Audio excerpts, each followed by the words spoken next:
Ahojte. Dnes by som vám chcel ukázať takýto britský set na varenie v prírode.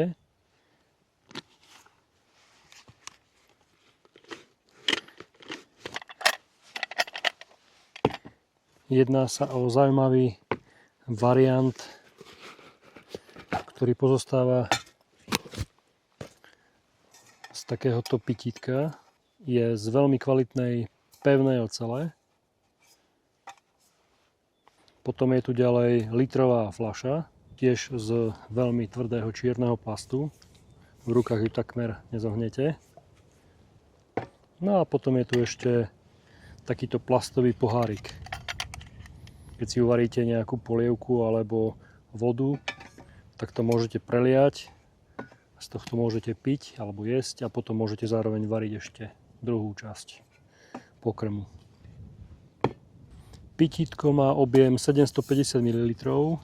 Má tu aj takéto dve risky. Prvá je 250 ml, druhá je 500 ml. A ten objem, ktorý je použiteľný, je približne 750 ml. To je zhruba tak 1,5 cm od povrchu.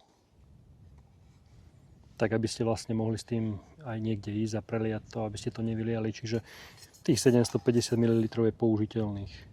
Existujú dve varianty. Jeden je takýto z čistej nehrdzavejúcej ocele a potom je ešte druhý variant, ktorý má potiahnutú takú teflonovú úpravu čiernej farby. Ja osobne som ten teflon tam nechcel, takže som zvolil túto verziu. Cena v obchodoch je okolo 33 €, čiže nie je to žiaden lacný typ pitítka, ale myslím si, že ak sa k tomu budete slušne chovať, tak to vydrží celý život. Čo sa týka tohoto madla, tak je pripevnené takými 6 zvarmi, čiže tá pevnosť tam naozaj je, nemusíte sa toho báť.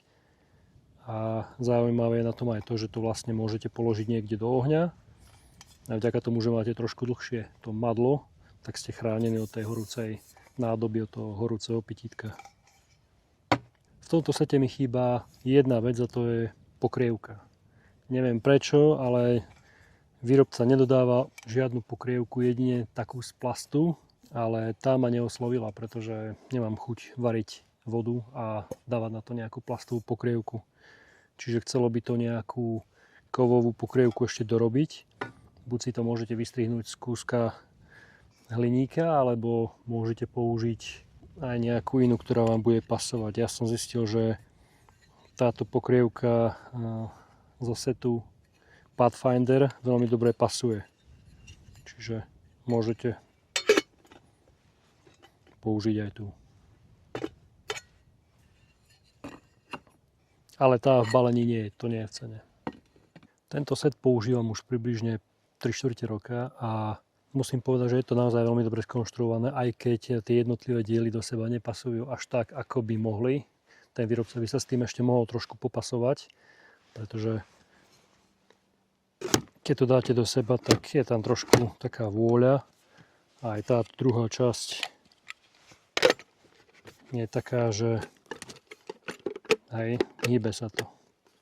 Samozrejme nie je to chyba, používať sa to bez problémov dá, ale keby sa s tým popasovali trošku, aby to sedelo viac, tak by to bolo super. Ja používam rád tieto pitítka hlavne vtedy, keď neplánujem v prírode nejaké veľké varenie a nechce sa mi so sebou ťahať veľký ešus alebo hrniec, tak si zvyknem zobrať práve takéto pitítko, či už konkrétne toto z britskej armády, alebo americkej, alebo inej.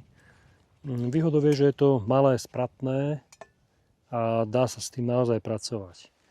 Nezaberá to veľa miesta, pretože tie jednotlivé diely do seba veľmi pekne zapadnú, no a tým pádom ušetríte miesto a zároveň aj váhu v batohu. Tu môžete vidieť tie jednotlivé risky. Pitítko má trošku užšie dno a širšiu vrchnú časť, ale veľmi dobre to stojí aj na stole, je to stabilné, čiže nemusíte sa toho vôbec báť a zároveň keby sa to chcelo nejako prevrátiť, tak to tu ešte držia tieto uši. Ja rád používam ešte aj americký variant, ten nemá takéto uška, ale má tam taký úchob alebo madlo, ktoré sa vysunie a zaistí a držíte ho podobným štýlom, ale nie je z takýchto uší. K tomuto setu sa ešte dá dokúpiť aj niečo ako varič. To je v podstate ďalšia súčasť, ktorá zapadne do toho pitítka. Ja som to nekupoval, pretože mi to prišlo zbytočné, nakoľko mám iné systémy, ktoré používam na varenie, takže som nepotreboval ďalšiu kovovú súčiastku, ale dá sa k tomu dokúpiť ešte varič. Cena tohoto pitítka sa v obchodoch pohybuje približne okolo 33 eur a fľaša stojí približne okolo 25-27 eur. Tá prichádza vlastne aj s týmto pitítkom z plastu. Môžeme si teda skúsiť uvariť nejaký čaj na liehovom variči Trangia.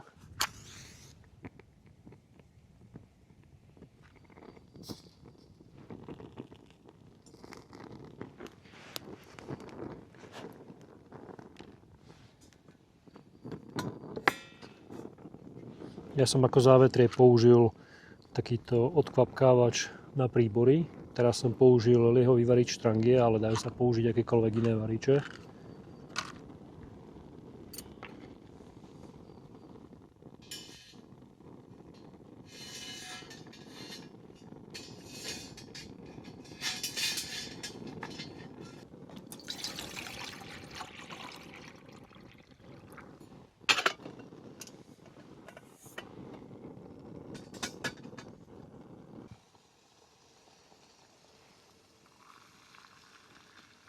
Voda nám už zovrela. Môžeme to teda odstaviť.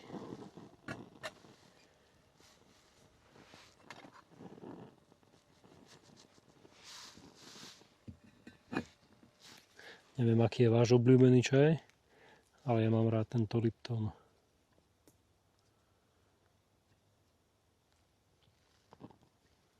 Už teraz by ste mohli naliať ten čaj do tejto plastovej nádoby, ale ja radšej počkám. Mám radšej, keď je ten čaj trošku chladnejší a až potom to nalievam do toho plastu.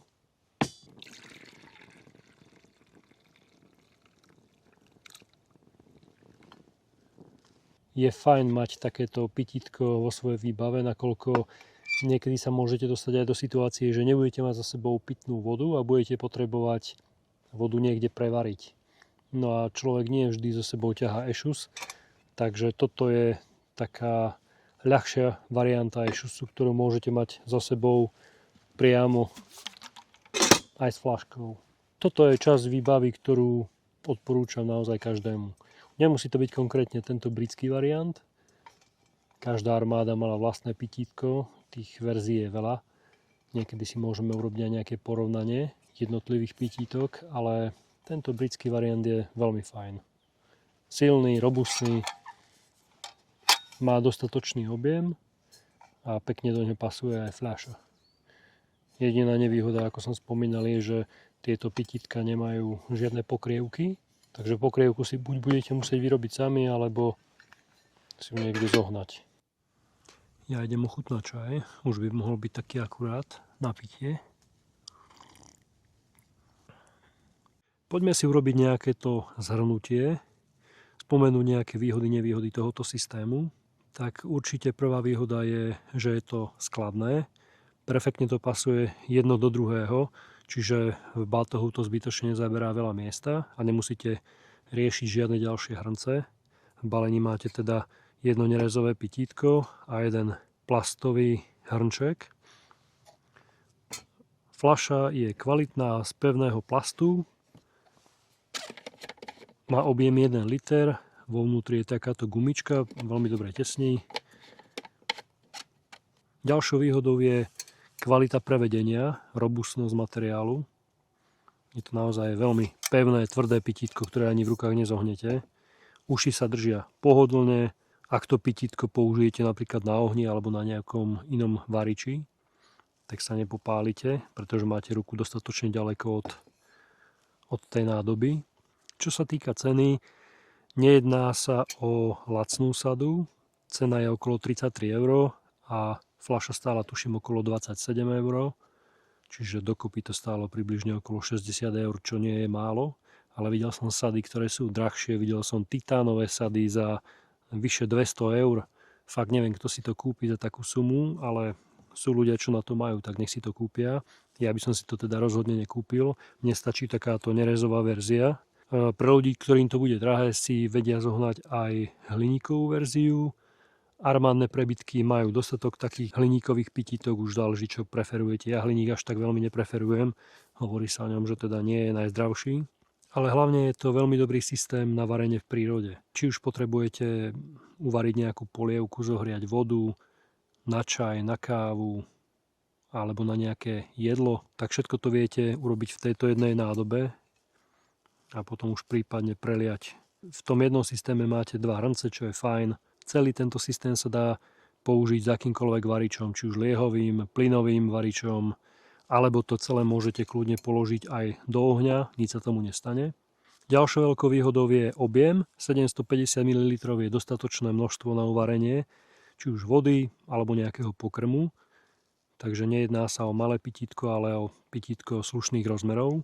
Poďme spomenúť aj nejaké nevýhody. Nevýhodou tohoto systému a rovnako všetkých iných pitítok, ktoré nájdete na internete, je, že nemajú pokrievku. Za mňa veľká nevýhoda. Dá sa to vyriešiť pokrievkou, ktorú si buď vyrobíte sami, napríklad z hliníkovej fólie. Stačí, keď tú hliníkovú fóliu postláčate a upravíte do požadovaného tvaru. Alebo si môžete zohnať pokrievku z inej sady, ale musí pasovať.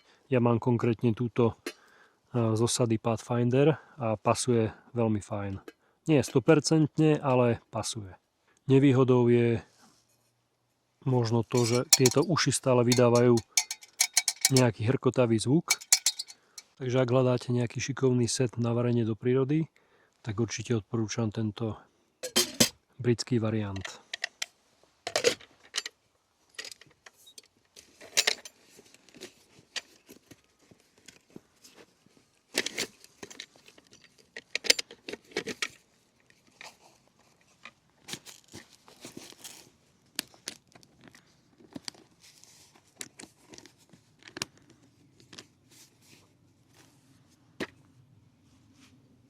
Idem si urobiť ešte kávičku.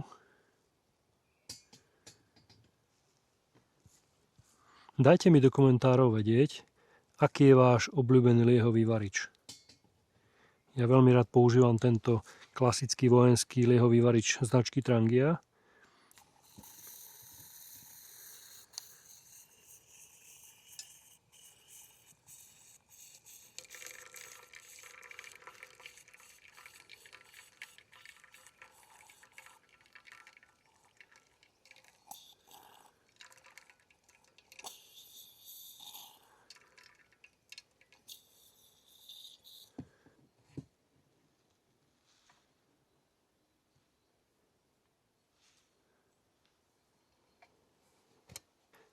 Ja som si ešte piekol zemiaky párebe, ale už by mohli byť hotové.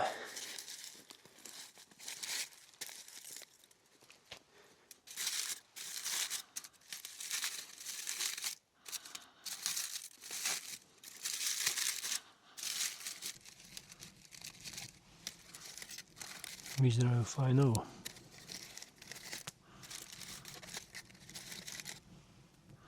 Ešte ich nechám vychladnúť.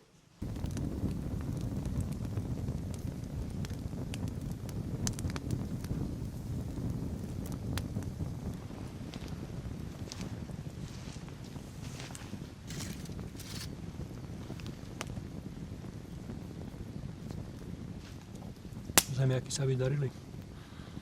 Sú perfektne urobené.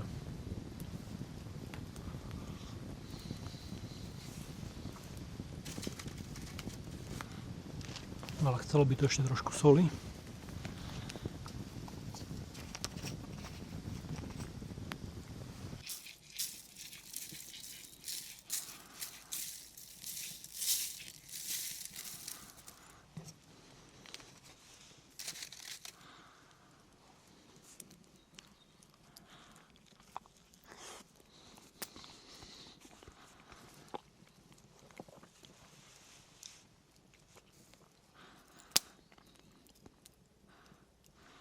Teraz je to perfektné.